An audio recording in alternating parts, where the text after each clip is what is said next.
Okay, guys, we are back on my channel A to Z Psychology with Obian Chidozie.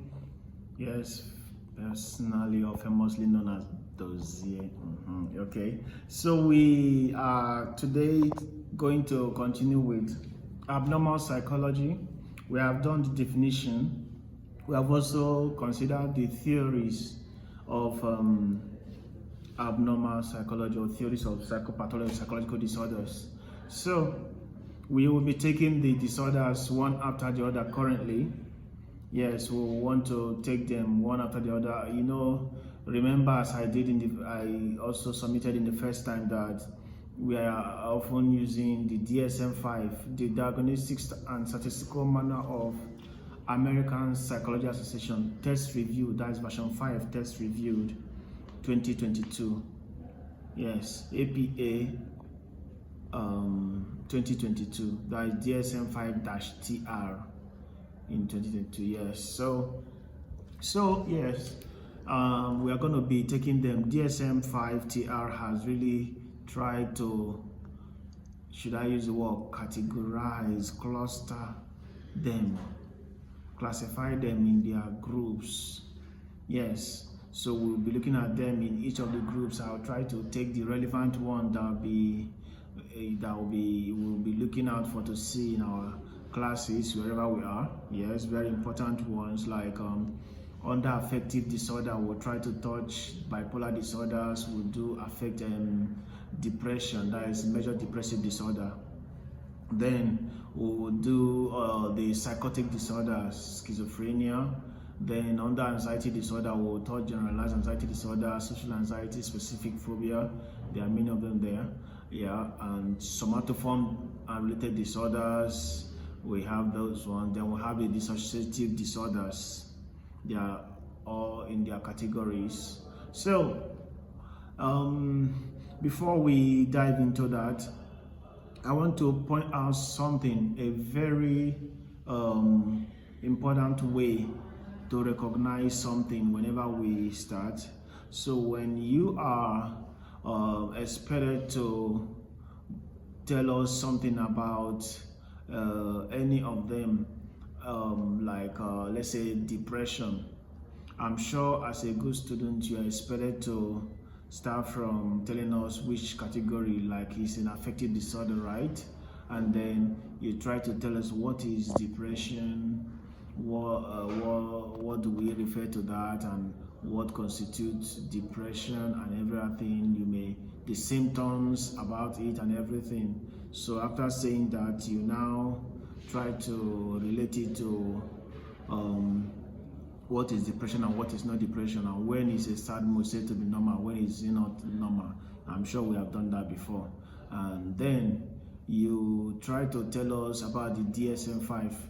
Please, importantly, I want to point out something here. When you are dealing with the diagnostic and statistical manual, the criteria for diagnosing any disorder, I want to point out an easy way. We always do criteria A, B, C, D, right? So criteria A will always tell you, highlight something, or will tell you this, if this lasts up to this 1 week, 1 month. For example, bipolar is 1 week, depression is 2 weeks, right? They'll tell you if the depressed mode is lasting up to 2 weeks and this and that, right? Then criteria B often come like, they'll tell you those symptoms you mentioned before, that if 3 or 2 or 5 after the following symptoms are seen for that 2 weeks, then, right? Then that criteria be under it, you now see number 1, number 2, number 3, those symptoms, you list them. Then criteria C, D, and F, please pick it, they are very important. These criteria D, C, D, and A, B, C, D, E, and E, please. Okay, always expect them in all the criteria you'll be looking out. So the C says there is a significant impairment in social, occupational, and academic functioning. significant impairment in social, occupational, academic impairment, or functioning. That means the symptoms or the disorder has resulted to problem in relationships, problem with friends and families, and then occupational, problem in work, inability to continue or cope or act optimally, problem in academic functioning. You could not keep up with your reading. You start having decline in grades, right? Then criteria D says symptoms are not attributed to any other medical condition. That you took some drug that brought down your mood and you are feeling somehow, or you ate something that make you irritable or anything, doesn't warrant, or you are sick, or you're having one bad, or let's say you had an accident and everything and the person is now down. No, that is not depression. We are not saying medical conditions that or drug-induced depressions are depressions. Then criteria E says disorder is not best explained by any other disorder. Yes, we cannot be talking about depression and it's looking like bipolar or it's looking like schizoaffective, right?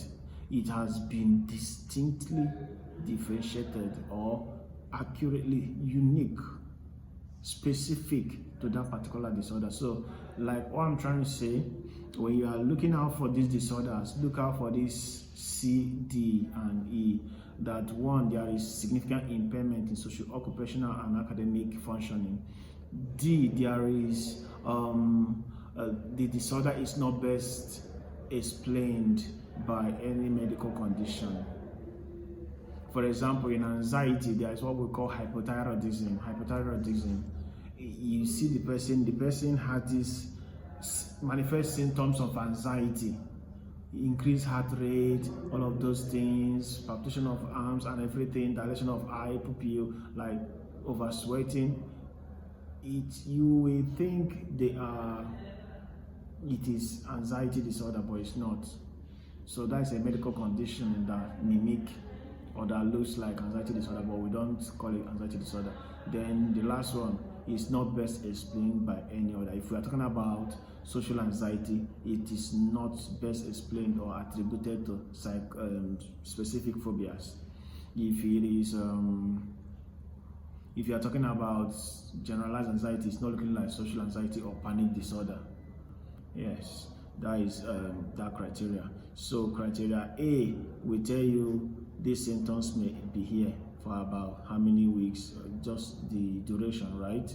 Then criteria B, you always look at the several symptoms. They will list them and tell you 3 or 4 may be present. I'm telling you guys secret to always remember this DSM-5 criteria.